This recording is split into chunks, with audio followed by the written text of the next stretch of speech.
Hi all, welcome to Rajiv vlogs UAE. இன்றைக்கி நம்ம என்ன பார்க்க போகிறோன்னா, ஆர்டிஃபிஷியல் ஃப்ளேவர் அண்ட் கலர் எதுவும் ஆட் பண்ணாத ஒரு பைனாப்பிள் கேசரி தான் பார்க்க போகிறோம். இப்போ அதுக்கு நம்ம ஒரு 1 கப் அளவுக்கு கட் பண்ண பைனாப்பிள் சங்க்ஸ் எடுத்துக்கலாம். அதை நம்ம தனியாக பியூரி பண்ணிக்கலாம். இப்போ இதுக்கு நான் ஒரு 1/2 கப் அளவுக்கு ரவை எடுத்திருக்கேன். 1/2 கப் ரவைக்கு நமக்கு ஒரு 3/4 கப் அளவுக்கு நான் கல்கண்டு எடுத்திருக்கேன். நீங்கள் சுகர் கூட யூஸ் பண்ணிக்கலாம். இது கூட கொஞ்சம் கேஷ்யூஸும் எடுத்துக்கிறேன் நான். அது மட்டும் இல்லாமல் கொஞ்சம் சாஃப்ரான் எல்லாமே இடித்து அதை ஒரு ஐஸ் க்யூப்பில் தனியாக போட்டு வச்சுக்கிறேன். ஆக்சுவலாக நம்ம இந்த சாஃப்ரான் நம்ம பாலில் போட்டு நமக்கு கலர் கிடைக்கிறத விட இந்த ஐஸ் க்யூப் போட்டு ட்ரை பண்ணி பாருங்கள். நல்ல எக்ஸலண்ட்டாக கலர் வருது. ஆக்சுவலாக இது கூட நான் யூடியூப்பில் தான் பார்த்துருந்தேன், ஒரு ஷார்ட்ஸில் நல்லா வந்திருந்தது. நீங்களும் ட்ரை பண்ணி பாருங்கள். இதுக்கப்புறம் இப்போ நம்ம அந்த பைனாப்பிள் நல்லா பியூரி பண்ணிட்டேன். அதை எடுத்து அளந்து பார்த்தா அது எனக்கு ஒரு 3/4 கப் அளவுக்கு வருது. இப்போ கார்டமன் எடுத்து அதையும் நம்ம ஒன்றும் பாதியமாக தட்டி அதையும் தனியாக எடுத்து வச்சுக்கலாம். இப்போ இதெல்லாம் தான் நமக்கு தேவையான ஐட்டம் கேசரி பண்ணுறதுக்கு. இப்போது ஒரு பாத்திரத்தில் நம்ம கொஞ்சம் கீ சேர்த்து அதில் இந்த கேஷ்யூஸை ரோஸ்ட் பண்ணி எடுத்து வச்சுக்கலாம். இப்போ இது லேசாக ரோஸ்ட் பண்ணி நம்ம எடுத்து வச்சதும் நம்ம இதே பேனில் தேவைப்பட்டால் கொஞ்சம் கீ ஆட் பண்ணி நம்ம இந்த வச்சுருக்க அந்த 1/2 கப் ரவையை இதில் நல்லா ரோஸ்ட் பண்ணிக்கலாம். இந்த கீயில் அந்த ரவையை நம்ம சேர்த்து ரோஸ்ட் பண்ணப்போ ஒரு நல்ல மனம் வரும். அது வந்தாலே போதும். நம்ம இதை வேறு பிளேட்க்கு மாற்றி தனியாக எடுத்து வச்சிடலாம். ரொம்ப ரோஸ்ட் பண்ணி அதை கருக விடக்கூடாது.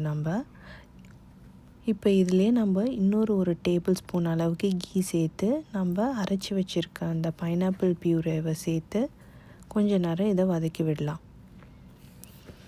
இப்போ நம்ம 1/2 கப் அளவுக்கு ரவை எடுத்துருக்கோம் இல்லையா, அதுக்கு 3 கப் அளவுக்கு நமக்கு தண்ணி தேவைப்படும். நம்ம எதால் எடுக்கிறோமோ அதுக்கு 3 டைம்ஸ் வாட்டர். இப்போ அதை எடுத்து நம்ம இன்னொரு பேனில் வச்சு பாயில் பண்ணால் அங்கே தனியாக வச்சிடலாம். இப்போ இதை கொஞ்சம் நேரம் சாட்டே பண்ணியிருக்கோம் இல்லையா, இப்போது நம்ம அங்கே பாயில் ஆகிற அந்த வாட்டர் எடுத்து இது கூட நம்ம ஆட் பண்ணிக்கலாம். நமக்கு இந்த பைனாப்பிள் ஸ்வீட்டாக இருந்தால் நமக்கு எந்த பிரச்சனையும் இல்லை. நம்ம அப்படியே ஸ்ட்ரைட்டாக யூஸ் பண்ணிக்கலாம். சப்போஸ் நம்ம பைனாப்பிள் கொஞ்சம் புளிப்பாக இருக்குது அப்படின்னா நம்ம அதில் கொஞ்சம் சுகர் ஆட் பண்ணி கொஞ்சம் நேரம் அதை ஊற விடணும். அந்த க்யூபாக அதை நம்ம சாப் பண்ணி வச்சதில் ஒரு 10 to 15 மினிட்ஸ் அளவுக்கு நம்ம ஊற வச்சுட்டு அதுக்கப்புறம் நம்ம யூஸ் பண்ணோன்னா அது கொஞ்சம் ஸ்வீட்டாக இருக்கும். ஸ்வீட்டாக இருந்தால் எந்த ப்ராப்ளமும் இல்லை. நம்ம அப்படியே அதை யூஸ் பண்ணிக்கலாம். இதை நம்ம ஃபுல்லாக நான் அரைச்சி யூஸ் பண்ணிக்கலாம். இல்லை பாதி அரைச்சிட்டு பாதி குட்டி குட்டி சங்காக அப்படியே போட்டு யூஸ் பண்ணிக்கலாம். எல்லாமே நம்ம இஷ்டம்தான். அரைச்சி போடுறப்ப அந்த ஃப்ளேவர் இன்னும் எக்ஸ்ட்ரா நல்லா தெரியும் நமக்கு. இப்போ இதை மாதிரி நல்லா கொதி வருது இல்லையா, இந்த டைமில் தான் நம்ம அது கூட ரவையை கண்டிப்பாக ஆட் பண்ணோம். சப்போஸ் இதை மாதிரி நல்லா கொதி வர்றதுக்கு முன்னாடி கொதி ஸ்டார்ட் ஆகும் போதே நீங்கள் இதை ஆட் பண்ணிட்டீங்க அப்படின்னா உங்களுக்கு அப்படியே கூழ் மாதிரி ஆகிடும். அது நல்லாவே இருக்காது, ரொம்ப ஸ்டிக்கியாக இருக்கும். நீங்கள் இந்த மாதிரி நல்லா கொதி வந்ததுக்கப்புறம் ஹை ஃப்ளேமில் இருக்கணும். அந்த நேரத்தில் தான் இந்த ரவையை ஆட் பண்ணணும். பார்த்து ஜாக்கிரதையாக பொறுமையாக ஆட் பண்ணி நல்லா மிக்ஸ் கொடுங்க. எங்கேயுமே கட்டி இருக்கவே கூடாது. இதை மாதிரி நீங்கள் மிக்ஸ் பண்ணதுக்கப்புறமா நீங்கள் என்ன பண்ணணுன்னா சிம்மில் வச்சிடணும். சிம்மில் வச்சுட்டு அதுக்கப்புறமா நீங்கள் மிக்ஸ் பண்ணுங்கள். இப்போ நான் இது கூட ஒரு 1 பிஞ்ச் அளவுக்கு சால்ட்டும் நம்ம வச்சுருக்க அந்த சாஃப்ரான் வாட்டரையும் நான் இது கூட ஆட் பண்ணிக்கிறேன். இப்போ நம்ம ஒரு 1 மினிட்க்கு ஒரு லிட் போட்டு இதை க்ளோஸ் பண்ணி வச்சுக்கலாம். இப்போ க்ளோஸ் பண்ணிவிட்டு நான் ஓப்பன் பண்ணி பார்த்தா இந்த அளவுக்கு திக்காக இருக்குது இல்லையா, இது ரவை நல்லா குக்காகி வந்திருக்கு. எப்பொழுதுமே ரவை நல்லா குக்கானதுக்கப்புறம் தான் நம்ம எந்த இனிப்பாக இருந்தாலும் அதில் ஆட் பண்ணணும். இப்போ இந்த ஸ்டேஜில் நான் அரைச்சி வச்சுருக்கேன் அந்த கற்கண்டு பவுடரை இது கூட சேர்த்துக்கிறேன். இப்போ இதை சேர்த்ததும் நம்ம இதை நல்லா மிக்ஸ் பண்ணணும். அங்கங்கே லம்பாக அப்படியே ஃபார்ம் ஆகிடும், கட்டி கட்டியாக இருக்கும். நம்ம இதை நல்லா மிக்ஸ் பண்ணலைன்னா அப்படியே கட்டி கட்டியாக தங்கிரும். அதனால் நல்லா மிக்ஸ் பண்ணுங்கள்.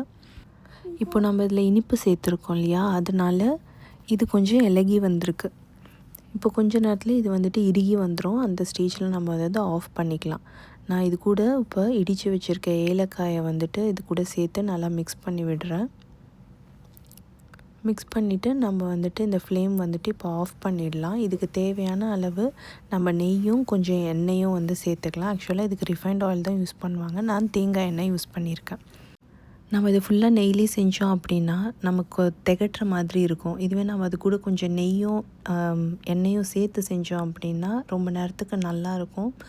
சாப்பிடவும் வந்துட்டு திகட்டாது.